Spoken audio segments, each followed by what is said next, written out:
देवाच्या घरी उशीर आहे पण अंधार नाही. ज्या मुलाने आपल्या वृद्ध वडिलांना ओझे मानले आणि त्यांना वृद्धाश्रमात पाठवण्याचा कट रचला, त्याच मुलाला त्याच्या वडिलांनी 70व्या वाढदिवशी त्याला असे रिटर्न गिफ्ट दिले की त्यामुळे त्यांच्या मुलाला आणि सुनेला धक्का बसला. असहाय्यतेत नाही तर प्रेमात झुकायला शिकवणाऱ्या वडिलांची कहाणी. शहरातील एका अलिशान भागात असलेले हे दुमजली घर बाहेरून एखाद्या राजवाड्यासारखे दिसत होते. नेम प्लेटवर ठळक अक्षरात वर्मा विल्ला असे लिहिले होते. पण या चमकदार घरात खोलवर पायऱ्यांखाली एक लहान ओल्या खोलीत 70 वर्षांचे रामनाथजी त्यांच्या आयुष्याचे शेवटचे दिवस मोजत होते. हेच ते घर होते ज्याला त्यांनी त्यांच्या तारुण्यात घर म्हटले होते. त्यांनी ते घर बांधले होते खूप मेहनत आणि घाम गाळून. पण आज घराचे मालक ते नव्हते तर त्यांचा मुलगा विक्रम आणि सून सोनिया होती. सकाळचे 10 वाजले होते. रामनाथजींना श्वास घेण्याचा त्रास होत होता. खोकल्याचा जोरदार आवाज आला. खोकला कोरडा आणि तीक्ष्ण होता. बंद खोलीतून संपूर्ण हॉलमध्ये प्रतिध्वनित होत होता. रामनाथजीने उशिने आवाज दाबण्याचा प्रयत्न केला पण त्यांचे म्हातारे शरीर त्यांच्या नियंत्रणाबाहेर होते. सोनिया स्वयंपाकघरात होती. संध्याकाळच्या किटी पार्टीसाठी पास्ता आणि गार्लिक ब्रेड बनवत होती. तिने चिडून तिच्या हातातून चमचा खाली टाकला. सोनियाने रागाने पाय आपटला आणि स्वयंपाकघरातून ओरडली, अरे देवा, विक्रम ऐकतोयस ना? बाबांची ही वाईट गोष्ट, खोकला. त्याने मला रात्रभर झोपू दिले नाही आणि आता सकाळी तेच नाटक. आज माझे हाय प्रोफाईल मैत्रीण येत आहेत. जर त्यांना त्यांचा खोकला ऐकू आला तर माझी काही इज्जत राहील? ते लोक समजतील की आपण एका टीबी रुग्णासोबत राहतो. प्लीज विक्रम, त्यांना गप्प कर. विक्रम त्याच्या खोलीत आरशासमोर उभा होता. त्याच्या महागड्या ब्रँडेड टाईची गाठ जुळवत होता. त्याच्या पत्नीच्या ओरडण्याचा आणि रडण्याचा आवाज अजूनही येत होता. ते ऐकून त्याने त्याच्या चेहऱ्यावरून हात फिरवला. त्याला त्याच्या वडिलांच्या आजाराची काळजी नव्हती. त्याला घरातील बिघडत्या वातावरणाची काळजी होती. तो दार उघडत वडिलांच्या खोलीकडे गेला. आत औषधांचा वास आणि म्हातारपणाचे दुःखद वातावरण पसरले होते. रामनाथजी बेडवर बसले होते. श्वास घेत होते. त्यांच्या मुलाला पाहून त्यांनी खोकला दाबण्याचा अयशस्वी प्रयत्न केला. बाबा, मी तुम्हाला अनेकदा सांगितले आहे की जेव्हा पाहुणे येतील तेव्हा तुम्ही खोकला नियंत्रित करा किंवा किमान जाड टॉवेलने तोंड झाका. सोनिया काळजीत पडली आहे. तिला संध्याकाळच्या पार्टीची तयारी करावी लागेल. तेव्हा रामनाथजी म्हणाले, मला ते करायलाच हवं. रामनाथजींनी पाण्याचा एक घोट घेतला आणि त्यांची नजर खाली केली. रामनाथजी, बाळा, मला मुद्दामहून थोडा खोकला येत नाही. माझ्या छातीत खूप जडपणा आहे. विक्रमने त्याच्याकडे दुर्लक्ष केले. त्यांनी खिशातून त्यांचे पाकिट काढले. त्यात 2000 आणि 500 रुपयांच्या खचाखच नोटा भरल्या होत्या. त्याने बेफिकीरपणे 500 रुपयांची नोट काढली आणि बेडच्या कडेला ठेवली. बरं, ते सगळं विसरून जा. हे घ्या 500 रुपये, या महिन्याचे पैसे. तुम्ही औषध खरेदी करा आणि ऐका, कृपया तुमचे पैसे काळजीपूर्वक खर्च करा. यावेळी माझे बजेट खूप कमी आहे. सोनियाच्या किटी पार्टी आणि कार सर्व्हिसिंगचा खूप खर्च आला आहे.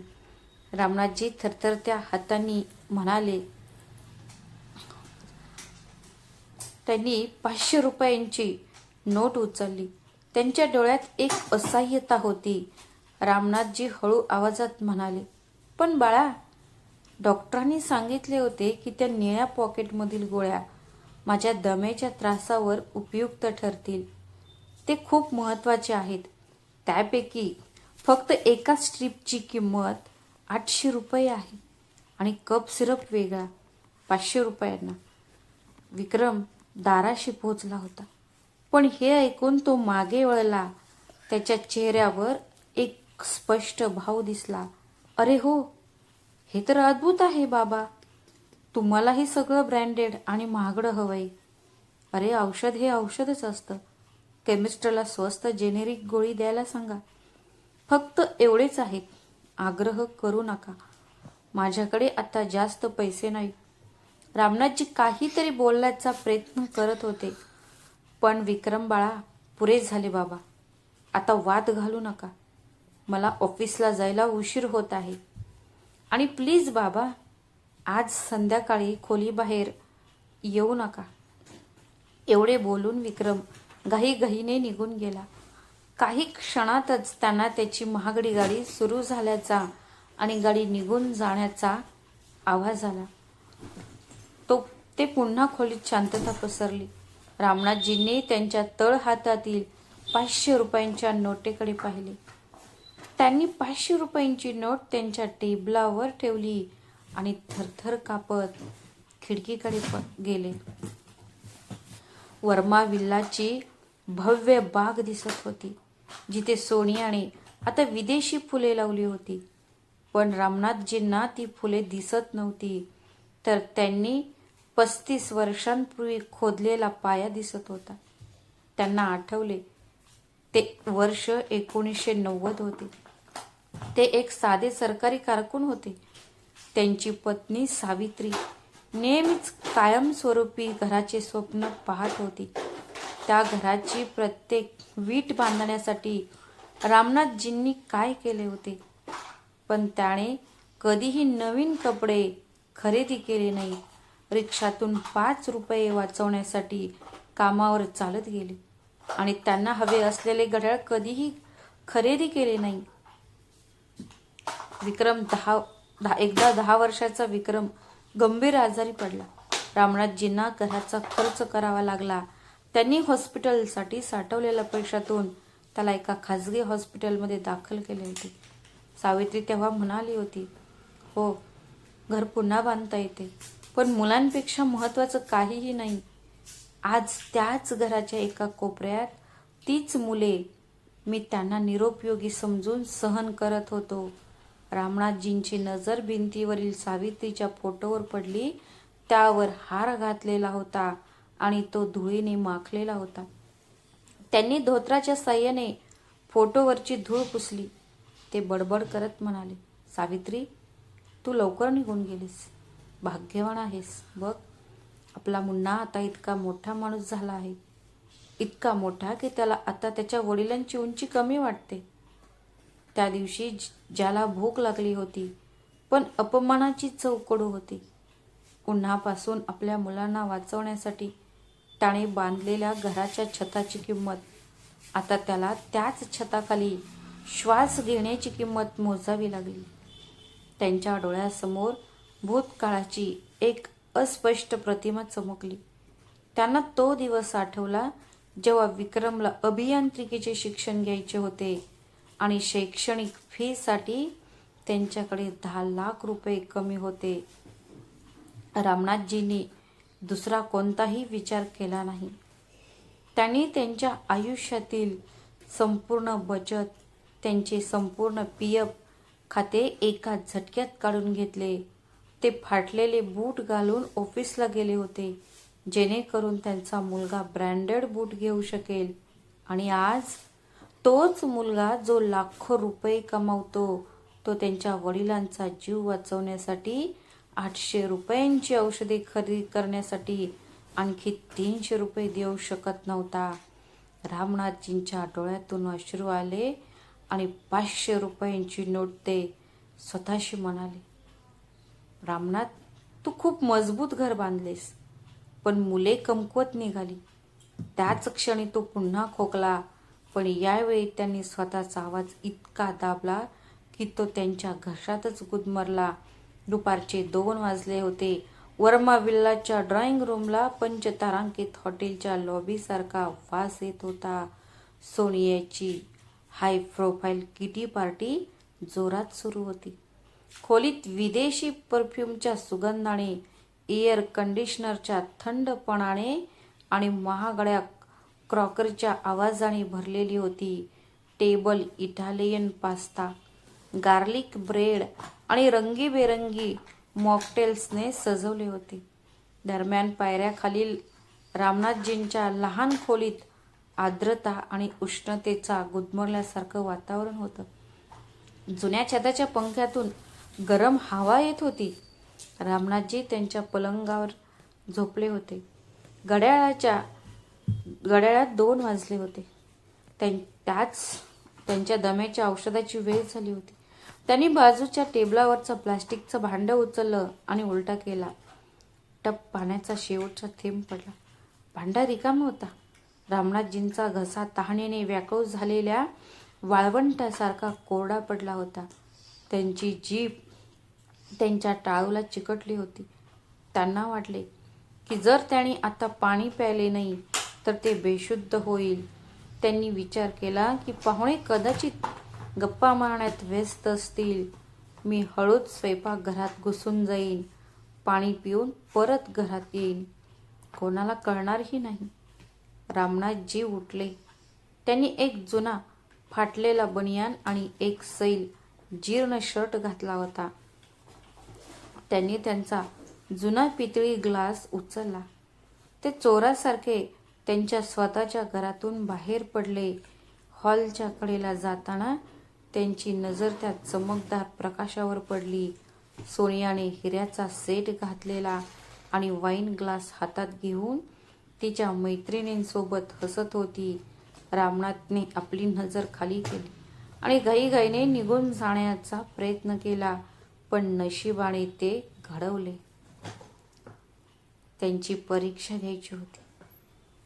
हॉलच्या शांततेतून त्यांच्या पितळी भांड्याचा मंद आवाज ऐकू येत होता. सर्वांची नजर त्या कोपऱ्याकडे वळली. अचानक हास्य थांबले. श्रीमती खन्ना यांनी नाकाला रुमाल धरला. सोनियाला तिरस्काराने त्यांनी विचारले, अरे देवा, सोनिया, हा कोण आहे? हा कोण आहे? तुम्ही नवीन नोकर ठेवला आहे का? पण तो भिकाऱ्यापेक्षाही वाईट दिसतोय. अरे बघा, त्याने कसा फाटलेला बनियान घातला आहे. ते आमच्या समोर आले. वास येतोय. सोनियाचा चेहरा लाजेने लाल झाला. समाजातील राणी म्हणून तिची प्रतिमा मलिन झाली होती. तिच्या सर्व मैत्रिणी कुजबूज लागल्या. परिस्थिती हाताळण्यासाठी सोनियाने एक अतिशय घृणास्पद खोटे बोलले. ती मोठ्याने कृत्रिम हास्याने म्हणाली, अरे नाही नाही पम्मी, तूही तो नोकर नाहीये, तो माझा सासरा आहे. खरं तर मी काय सांगू, म्हातारपणी त्यांचे मन थोडेसे, तुम्हाला समजलं ना, ते म्हातारे झाले आहेत. श्रीमती खन्ना, काय? तो तुझा सासरा आहे? मग तो अशा अवस्थेत का आहे? तुम्ही त्याला कपडे आणि जेवण देत नाही का? सोनियाने मगरीसारखे अश्रू ढाळले.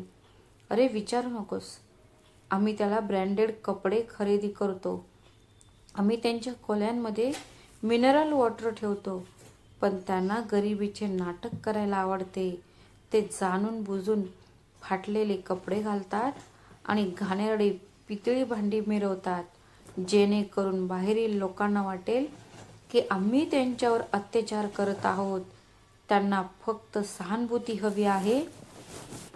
ते कमावणार आहे, त्याला लक्ष ठेवायचे आहे, दुसरे काही नाही. रामनाथजी जागीच थांबले. त्याचा मुलगा लाखो कमवत होता, तरीही तो कंगाल होता आणि त्याची सून त्याला वेडा आणि भिकारी म्हणत होती. सोनिया तिच्या जागेवरून उठली आणि ती जलद पावलांनी रामनाथजींकडे गेली. तिच्या डोळ्यात इतका राग होता की जर ती आग असती तर त्यांनी रामनाथजींना भस्म केले असते. सोनिया रामनाथजींजवळ येऊन दात खात आणि इतक्या हळू आवाजात बोलली की तिला फक्त तिचे बोलणे ऐकू येत होते. ए म्हाताऱ्या, तुला लाज वाटत नाही का? मी तुला सांगितले होते ना की माझ्या मैत्रिणी इथे आहेत, तोपर्यंत बाहेर येऊ नकोस. तुला शांती मिळत नाही का? तू मला लाजवण्यासाठी हा भिकारी लूक बनवलास, बरोबर? माझ्या मैत्रिणी माझ्यावर थुंकतील म्हणून. रामनाथजी थरथरत्या ओठांनी म्हणाले, सुनबाई, तहान पाणी, तुझ्या तहानीने नरक जाळ, तुझा हा भांडा जळून जावो. सोनियाने त्यांच्या हातातून पितळीचे भांडे हिसकावून घेतले. सोनियाने पुन्हा तिच्या चेहऱ्यावर एक बनावट हास्य आणले आणि पाहुण्यांना ऐकू यावे म्हणून मोठ्याने बोलली, अरे बाबा, तुम्हीही, मी तुम्हाला सांगितले होते ना की मी ज्यूस पाठवत आहे. तुम्ही लहान मुलासारखं का हट्ट करत आहात? जा आणि आराम करा प्लीज. पाहुण्यांना त्रास देत आहात. सोनियाने रामनाथजींच्या खांद्यावर हात ठेवला आणि त्यांना जोरात ढकलले आणि खोलीकडे वळवले. रामनाथजी अडखळले. पडू नये म्हणून त्यांनी भिंतीला धरून उभे राहिले. त्यांच्या मागे पुन्हा एकदा हास्याचा आवाज आला. बिचारी सोनिया, किती वेडा सासरा आहे तिचा. देव असे भाग्य कोणालाही देऊ. रामनाथजी त्यांच्या खोलीत परतले. खोली अजूनही गरम होती. त्यांचा घसा अजूनही दुखत होता, पण त्यांना आता तहान लागली नव्हती. ते अंथरुणावर उठून बसले. त्यांच्या डोळ्यात अश्रू आले. आज फक्त त्यांचा घसाच कोरडा नव्हता, त्यांचा आत्माही दुखत होता. 500 रुपयांच्या घटनेने त्यांना दुःख झाले होते, पण आजच्या तमाशाने त्यांच्या आत काहीतरी फुटले होते. त्याने खाली पाहिले आणि जमिनीवर बसला. रामनाथजी स्वतःशी म्हणाले, बस झालं सोनिया, पुरे झालं. तू आज मला भिकारी म्हटलीस ना, आता हा भिकारी तुला खरा राजा कोण आहे हे दाखवेल. आज माझी इज्जतीचा लिलाव झाला आहे. उद्या तुझा ह्याच घमंडचा लिलाव होईल. आज मला पाण्याची तहान लागली आहे. उद्या तुम्ही दोघेही घरासाठी तहानलेले असाल. त्या दुपारी रामनाथजींनी पाणी प्यायले नाही. त्यांनी आपले अश्रू गिळले आणि निर्णयाला दगडासारखे मजबूत केले. संध्याकाळचे 7 वाजले होते. घरात एक भयानक शांतता पसरली होती. रामनाथजी त्यांच्या खोलीत पडून होते आणि छताच्या पंख्याकडे पाहत होते. ते ताणेने त्यांचा घसा सुकत होता आणि बाजूच्या टेबलावरील पाण्याचा भांडा रिकामा होता. ते धैर्य एकवटून हळूहळू बेडवरून उठले. त्यांचे गुडघे दुखत होते. ते भिंतीला टेकून अगदी शांतपणे खोलीतून बाहेर पडले. त्यांना त्यांच्या पावलांचा आवाज सोनिया किंवा विक्रमला त्रास देऊ नये असे वाटत होते. हॉलमध्ये अंधार होता. फक्त विक्रम आणि सोनियाची बेडरूम दिसत होते. दारातून पिवळा प्रकाश पडला. दार पूर्णपणे बंद नव्हते, ते थोडेसे उघडे होते. रामनाथजी पाणी आणण्यासाठी स्वयंपाकघराकडे वळणारच होते. तेवढ्यात आतून सोनियाच्या चिडलेल्या आवाजाने त्यांना थांबवले. तो आवाज कुजबुजत होता, पण रात्रीच्या शांततेत तो स्पष्टपणे ऐकू येत होता. विक्रम प्लीज, मी आता आणखी नाटक सहन करू शकत नाही. हे घर आहे की दवाखाना? बाम आणि औषधांचा वास नेहमीच येतो आणि तो खोकल्याचा आवाज. हा म्हातारा दिवसभर खोकत राहतो. आपल्यालाही स्वतःच्या एकाकीपणाची गरज नाही का? शेवटी आपण त्यांच्या समस्या किती काळ सहन करू शकतो? किती दिवस त्यांची काळजी घेणार? रामनाथजींच्या हातातील पितळीचे भांडे थरथर कापत होते. ते श्वास रोखून तिथेच उभे होते. आतून विक्रमचा आवाज आला. ते शांत आणि संयमी होते, जणू तो करार करत आहे. अरे प्रिये, आराम कर, थोडा धीर धर. मी व्यवस्था केली आहे. तुला माहिती आहे, परवा बाबांचा 70वा वाढदिवस आहे. मग काय झालं? आता आपण संपूर्ण परिसराला उत्सव साजरा करण्यासाठी आमंत्रित करूया का? नाही मूर्ख मुलगी, पार्टी नाही, स्वातंत्र्याचा दिवस असेल. मी संपूर्ण मास्टर प्लॅन तयार केला आहे. आपण एक छोटी पार्टी करू. आपण एक मोठा केक कापू आणि बाबांसाठी खूप भावनिक भाषण देऊ. मी म्हणेन, बाबा, तुम्ही आमच्यासाठी खूप काही केले आहे आम्ही तुम्हाला आता त्रास देऊ इच्छित नाही वगैरे वगैरे. म्हातारी लोक सहज वितळतात. रामनाथचे हृदय धडधडू लागले. त्यांचा मुलगा पुढे काय बोलणार आहे याची त्यांना कल्पना नव्हती.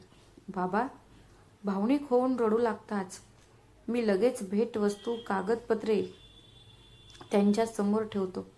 मी म्हणेन, बाबा फक्त यावर सही करा म्हणजे घरातील कायदेशीर अडचणी सुटतील. मला माहीत आहे की ते न वाचताही सही करेल. त्यांना माझ्यावर विश्वास आहे. वा, मी तुमच्याशी सहमत आहे. पण करार झाल्यानंतर ते इथेच राहील बरोबर? विक्रम म्हणाला, अजिबात नाही. मी शहरापासून 50 किलोमीटर अंतरावर असलेल्या शांतीधाम वृद्धाश्रमाच्या व्यवस्थापकाशी करार केला आहे. ते स्वस्त आहे आणि ते शहरापासून खूप दूर आहे. बाबांनी सही करताच मी पुढच्या आठवड्यात बाबांना तिथे सोडेन. मी त्यांना सांगेन, बाबा तिथे तुमच्यासारखे बरेच लोक आहेत. हवा आणि पाणी उत्तम आहे. तुम्ही तिथे आनंदी राहाल. एकदा तो तिथे गेला की ते आपले घर समजा आणि ते हे रोजचे भांडण संपले. दाराबाहेर उभे राहून रामनाथजीला असे वाटले की कोणीतरी त्यांच्या छातीत वार केले आहे. जवळजवळ त्यांच्या हातातून पाण्याचा भांडा खाली पडणारच होता की त्यांनी त्याला घट्ट धरले. इतके घट्ट की त्यांचे बोट पांढरे झाले. त्यांचे स्वतःचे रक्त, ज्या मुलाला त्यांनी त्यांचे बोट धरून चालायला शिकवले होते, आज त्याच्या 70व्या वाढदिवशी जो त्याचा विनाश करणार होता. रामनाथजींच्या डोळ्यातून वाहणारे अश्रू अचानक वाहून गेले. त्याच क्षणी त्यांच्या आतला पिता मरण पावला आणि एक हट्टी माणूस जागा झाला. त्यांच्या चेहऱ्यावर दुःखाचे भाव उमटले. त्यांच्या चेहऱ्यावर कोरलेले दुःख एका खोल थंड शांततेत विरघळले. ते हलले नाही किंवा गोंधळ करण्यासाठी त्यांनी दार उघडले नाही. ते पाणीही न घेता त्यांच्या खोलीत परतले. त्यांनी अंधारात भिंतीकडे पाहिले आणि मनात एक निर्णय घेतला. रामनाथजी स्वतःशी म्हणाले, ठीक आहे विक्रम, तुझी योजना खूप छान आहे. तुला वाटतं की तुझे वडील म्हातारे झाले आहेत म्हणून त्यांचे मनही म्हातारे झाले आहे. तुला बुद्धिबळाची काहीच कल्पना नाही. तू तुझा निर्णय घेतला आहेस. मला या बुद्धिबळाच्या पटावरचा प्यादा समजून बरोबर. आता मी माझा निर्णय घेतो. तुला मला माझ्याच घरातून हकालपट्टी करायची आहे. आता बघ, या घरात कोण राहते आणि कोण रस्त्यावर येते. मला वाढदिवसाच्या शुभेच्छा आणि तुम्हाला एक सरप्राईज. त्या रात्री रामनाथजींना झोप लागली नाही. सकाळपर्यंत त्यांच्या डोळ्यात एक नवीन ठिणगी उमटली. सुडाची नाही तर त्यांच्या स्वाभिमानाचे रक्षण करण्याची एक ठिणगी. रामनाथजी रात्रभर छताकडे पाहत राहिले. सकाळी जेव्हा विक्रम ऑफिसला निघून गेला होता आणि सोनिया झोपली होती, तेव्हा रामनाथजी शांतपणे तयार झाले. त्यांनी त्यांची जुनी डायरी काढली आणि नंबर शोधला. वकील हरिशंकर वर्मा, त्यांचे बालपणीचे मित्र. जेव्हा रामनाथजी वर्माजींच्या ऑफिसमध्ये बसले आणि त्यांनी त्यांची कहाणी सांगितली, तेव्हा वर्माजी स्तब्ध झाले. रामनाथ, तुम्ही वेडे झाला आहात का? 70व्या वर्षी तुमचे घर विकणार का? आणि तेही तुमच्या स्वतःच्या मुलापासून लपून? समाज काय म्हणेल? रामनाथजी मंद हास्य करत म्हणाले, हरिशंकर, जेव्हा वडील वृद्धाश्रमात हळूहळू मरतात तेव्हा समाज काही बोलत नाही. मी माझ्या प्रतिष्ठेला जपून राहिलो तरी तो काहीही बोलणार नाही. मला विक्रमवर सूड घ्यायचा नाहीये. मला त्याला फक्त एवढंच शिकवायचं आहे की झाड जोपर्यंत टिकतं तोपर्यंतच सावली देते. जर तुम्ही ते तोडलं तर तुम्ही उन्हात मराल. वर्माजींनी रामनाथजींच्या डोळ्यात वर्षानुवर्ष गायब झालेला दृढनिश्चय पाहिला. वर्माजींनी फोन फिरवला. श्री खन्ना, तुम्हाला तो वर्मा विल्ला खरेदी करण्यात रस होता ना? करार अंतिम झाला आहे. याचा विचार करा. पण एक अट आहे. आजच पैसे द्यावे लागतील. आगाऊ धनादेशाच्या स्वरूपात. मालक घाईत आहे. करार अंतिम झाला, कागदपत्रे तयार होती.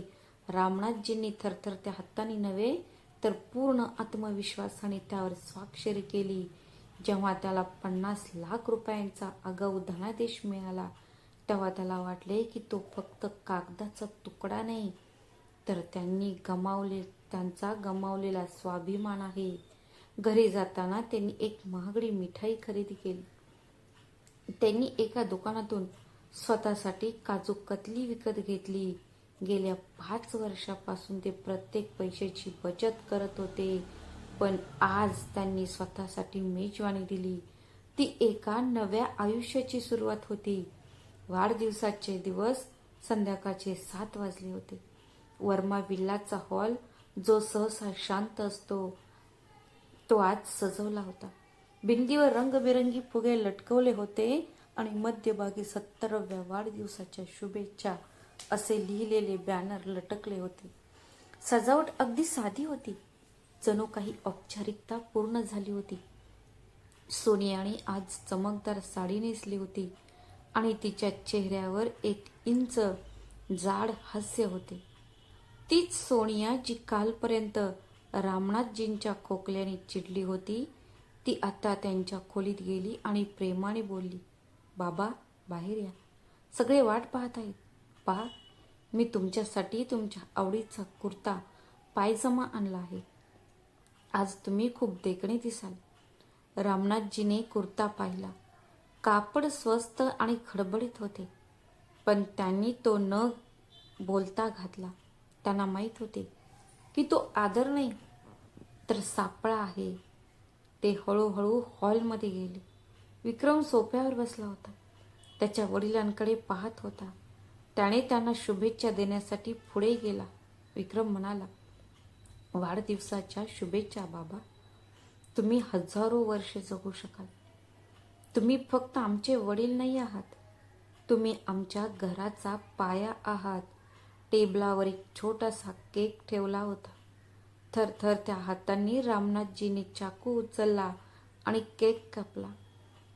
त्याने पहिला तुकडा विक्रमला खायला दिला. केक खाल्ल्याबरोबर विक्रमने त्यांना मिठी मारली. ही प्रेमाची मिठी नव्हती, तर ते प्रेमाबद्दल नव्हते तर शिकार पकडण्याबद्दल होते. वातावरण तयार झाले होते. आता विक्रमने त्याचा खरा खेळ सुरू केला. त्याने सोनियाला इशारा केला. सोनिया आत धावत गेली आणि एक निळी फाईल घेऊन आली.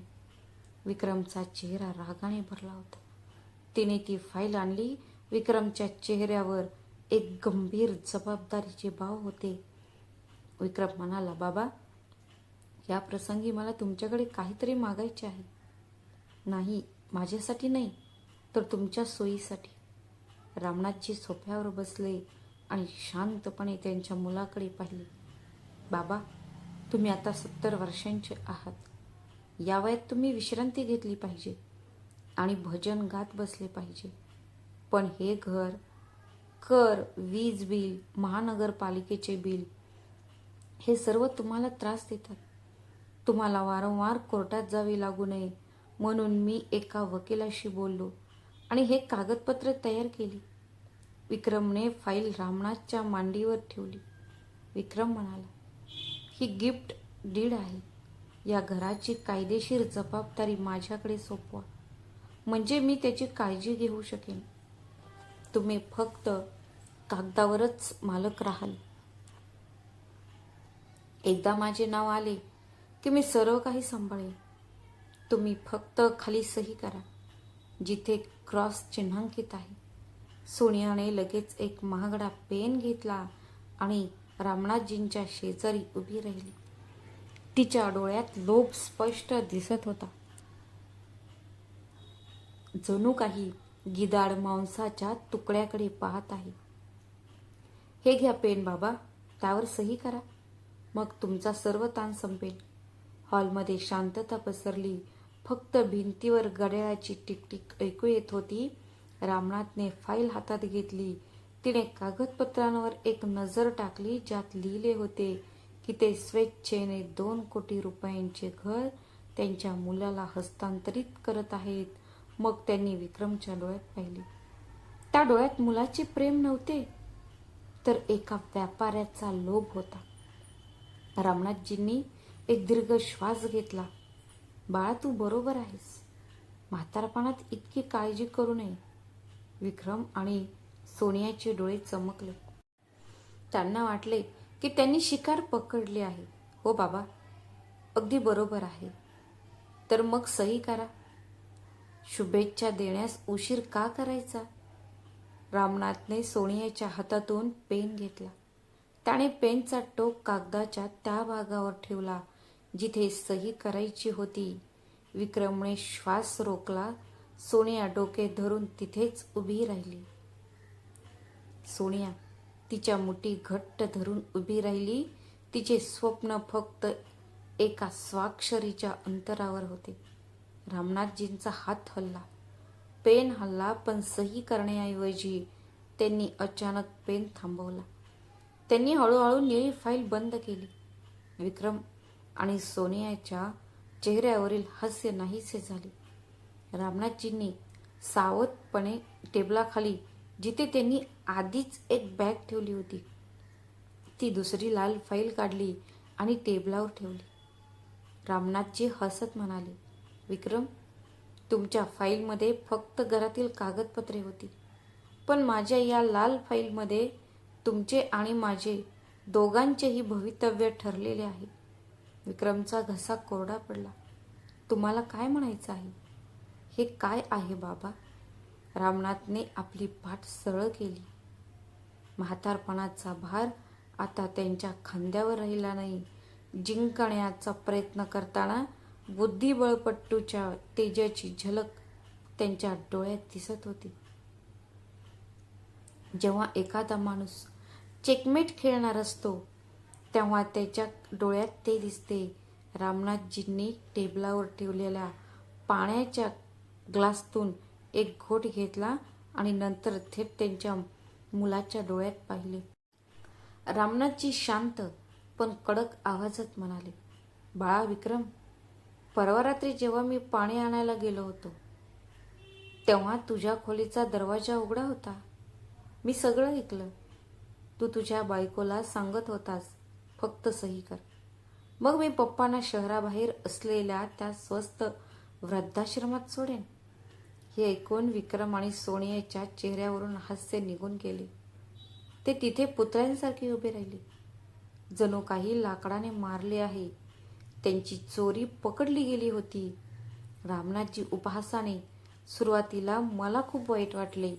आत येऊन तुम्हाला चापट मारावीशी वाटली, पण नंतर मी शांतपणे विचार केला. माझी मुले माझी खूप काळजी करतात. त्यांना माझ्या खोकल्याचा, माझ्या ठवठावण्याचा त्रास होतो.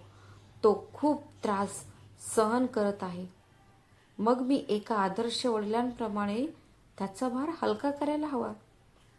सोनिया श्वास घेण्यास घाबरत होती. काल सकाळी तू ऑफिसला गेलात, तेव्हा मी माझे जुने मित्र आणि वकील वर्माजी यांना भेटलो. रामनाथजींनी लाल रंगाची फाईल उघडली. त्यात एक विक्री करार आणि एक बँकेचा चेक होता. त्यांनी चेक काढला आणि हवेत हलवला. मी हे घर विकले आहे विक्रम. आणि सोनिया एकाच वेळी ओरडले, काय? हो, हा वर्मा विल्ला आता खन्ना विल्ला झाला आहे. मी श्री खन्ना यांच्यासोबत 2 कोटी रुपयांचा करार केला आहे आणि हा त्यांचा 50 लाखांचा आगाऊ चेक आहे. विक्रमला असे वाटले की जणू खोलीचा छत त्याच्या डोक्यावर पडला आहे. तो डगमगला आणि सोफ्यावर झुकला. रामनाथजी हसत पुढे म्हणाले, आणि हो, मी माझे पैसे चांगल्या कामासाठी कसे वापरायचे याचाही विचार केला आहे. मी शहरातील सर्वात महागड्या आणि अलिशान रॉयल पाम्स ज्येष्ठ नागरिक गृहात एक VIP साईट बुक केला आहे. माझी खोली वातानुकूलित असेल आणि जेवणाची व्यवस्था असेल. तिथे स्वयंपाक करण्यासाठी एक स्वयंपाकी असेल, कपडे धुण्यासाठी एक कपडे धुण्याची व्यवस्था असेल आणि 24 तास वैद्यकीय कर्मचारी असतील. तिथे मला कोणाकडेही 500 रुपये मागावे लागणार नाहीत विक्रमचा लोभ, त्याचे स्वप्न, त्याचे भविष्य, सर्व काही त्याच्या डोळ्यासमोर काहीतरी जळून राख झाले. त्याचे साधे वडील असे काही करू शकतात यावर त्याला विश्वासच बसत नव्हता. बाबा, तुम्ही हे कसे करू शकता? तुम्ही वेडे झाला आहात का? हे हे आमचे घर आहे, त्यावर माझाही हक्क आहे. हे ऐकून रामनाथजी सिंहासारखे खुर्चीवरून उभे राहिले. त्यांचा आवाज विजेसारखा गडगडला. आवाज खाली करा विक्रम. हे माझं घर होतं. मी माझं तारुण्य ते बांधण्यात घालवलं. एक कामागून एक. मग तू अंगणात छोटी पॅन्ट घालून धावायचास. यात तू काय केलंस मला सांग? तू फक्त माझ्या मृत्यूची वाट पाहत होतास. मग तू मला माझ्या स्वतःच्या कमाईतून पैसे दिलेस. तुझ्या कष्टाच्या कमाईतून 500 रुपये देऊन तू माझ्यावर उपकार करत होतास. स्वस्त औषधे घेण्यास सांगायचास. रामनाथजींनी 50 लाख रुपयांचा चेक टेबलवर फेकला. हे बघ, आता माझ्याकडे आहे. माझ्याकडे 2 कोटी रुपये आहेत. आता मी माझे उर्वरित आयुष्य राजासारखे जगेन. तुमच्या दयेवर नाही. मी तो पिता आहे ज्याने तुम्हाला चालायला शिकवले. म्हणून आज मी तुम्हाला तुमची जागा देखील शिकवीन. विक्रम आणि सोनियाला शब्दच सुचत नव्हते. सोनिया रडू लागली. रामनाथजींनी भिंतीवरील घड्याळाकडे पाहिले आणि अतिशय थंड आवाजात त्यांचा अंतिम निर्णय जाहीर केला. श्रीखन्ना, पुढच्या आठवड्यात बरोबर 7 दिवसांनी या घराचा ताबा घेण्यासाठी येत आहेत. तुमच्याकडे 7 दिवस आहेत. नवीन जागा शोधा, तुमचे सामान बांधा, कारण मी ज्या आलिशान वृद्धाश्रमात जाणार आहे. रामनाथजीने त्याची फाईल उचलली, खोलीकडे गेले आणि निघताना म्हणाले, इथे फक्त माझ्यासाठी जागा आहे, तुमच्यासारख्या हरामी लोकांसाठी नाही. रामनाथ त्यांच्या खोलीत गेले आणि दार बंद केले. हॉलमध्ये शांतता होती. फक्त सोनियाच्या रडण्याचा आणि विक्रमच्या जड श्वासांचा आवाज येत होता. जोरजोरात श्वास घेण्याचा आवाज येत होता. त्यांचा कट त्यांच्यावर पडला होता. विक्रम आणि सोनिया यांना धक्का बसला होता, पण ते वकिलाशी बोलण्यात यशस्वी झाले. रामनाथजींनी स्पष्टपणे सांगितले होते, मी वकिलाला सर्व काही सांगितले आहे. जर मला काही झाले तर माझी मुलेच जबाबदार असतील. पण वकिलाने स्पष्टपणे सांगितले, घर रामनाथजींच्या नावावर होते. त्यांनी ते विकले. आता कायदेशीररित्या तुम्ही काहीही करू शकत नाही. सोनियाने रामनाथजींना पाणी दिले नव्हते. ती आता त्यांच्या खोलीत बदामाचे दूध घेऊन उभी होती. सोनिया, बाबा, कृपया असे करू नका. आम्ही तुमची मुले आहोत. चला, वृद्धाश्रमाचा प्लॅन रद्द करूया. तुम्ही राजासारखे इथेच राहा. रामनाथजींनी दुधाचा ग्लास घेतला, एक घोट घेतला आणि म्हणाले, साखर कमी आहे सुनबाई. पुढच्या वेळी काळजी घे. आणि हो, आता योजना रद्द करता येणार नाही. मिस्टर खन्ना खूप कडक माणूस आहेत. विक्रमने भावनिक कार्ड खेळले. तो त्यांच्या पाया पडला. बाबा, लोक काय म्हणतील? माझी बदनामी होईल. मी ऑफिसमध्ये मित्रांना कसे तोंड देऊ? रामनाथजी म्हणाले, निवांतपणे वर्तमानपत्र वाचत. बाळा, मी वृद्धाश्रम सोडताना जो चेहरा दाखवणार होतो तोच चेहरा मला दाखव. आणि तरीही आजकाल भाड्याने घरे घेणे सोपे आहे. तुम्ही त्याला भेटू शकता. मी वर्तमानपत्रात काही जाहिराती पाहिल्या. मी तुमचा नंबर देऊ शकतो का? श्रीखन्ना त्यांच्या बाउन्सर आणि कर्मचाऱ्यांसह आले होते. घरातील सामान ट्रकमध्ये लोड केले जात होते. सोनियाचे मौल्यवान सोफा, विक्रमचा मोठा टीव्ही, सगळं काही अस्ताव्यस्त मांडलं जात होतं. शेजारी त्यांच्या खिडक्यांमधून डोकावत होते. रामनाथजी सजले होते. त्यांनी नवीन सूट, काळा चष्मा आणि हातात एक कँडी स्टिक घातली होती. एक आलिशान